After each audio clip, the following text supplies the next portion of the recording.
This is our first conference, the inaugural conference, and we're delighted to have people from every continent.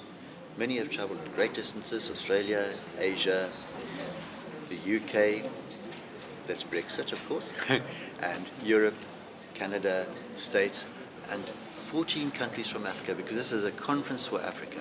And if we are going to deal with the issues of taking waste, managing waste better in Africa, it has to be driven by the people of Africa. And that's the whole point of this conference. How does waste affect the blue ocean's economy? It's costing us millions. Not only is it killing a huge number of animals, and ultimately it's marine animals, but ultimately it comes back and affects human health as well. So the costs, the humanitarian costs, are in fact very considerable. But having to clean it up, having to stop the waste, the impacts on tourism have not really been measured, but we know that they're great. And there are two aspects to that. The one is, in fact, how do we prevent tourists themselves from causing waste? And then there's a matter of cleaning up the waste in advance so that people actually do want to come. Who wants to go to a polluted place? Who wants to go to waters which are, in fact, foul? Who wants to be on a beach which is covered in sand, and in addition to the sand, all of those plastics and other forms of debris? So yes, those sorts of economies are enormous. But then when we have waste, such as the oil pollution as well, what it does to the animals, what it does to the beaches, the estimates, in fact, are not clear yet, but we do know it's large. And that's one of the really important things about this conference, is to find out, where are we? We actually don't know where we are.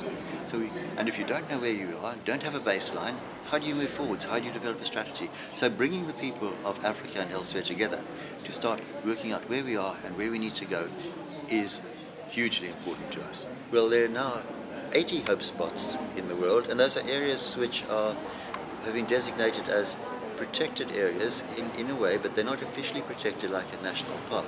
They're areas where people can go in and make a difference for themselves.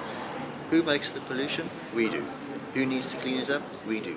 Who needs to look after the animals? We do. Who needs to look after the sea? We do. So unless you involve people in these activities, then we can't move forwards. All of the problems with regard to conservation are people orientated. And we need to harness it. There's so much enthusiasm for people to come in and do something positive. People hate those stories about how negative it is, and all of the global warming and the climate change and the acidification. What they want to do is, how can we make a difference? How can we become inspired? Where is it renewed? So Algoa Bay was allocated as a hope spot and designed for them, and then Sylvia Earle came to visit us and launched 6 hope spots for South Africa, of which Algoa Bay is one.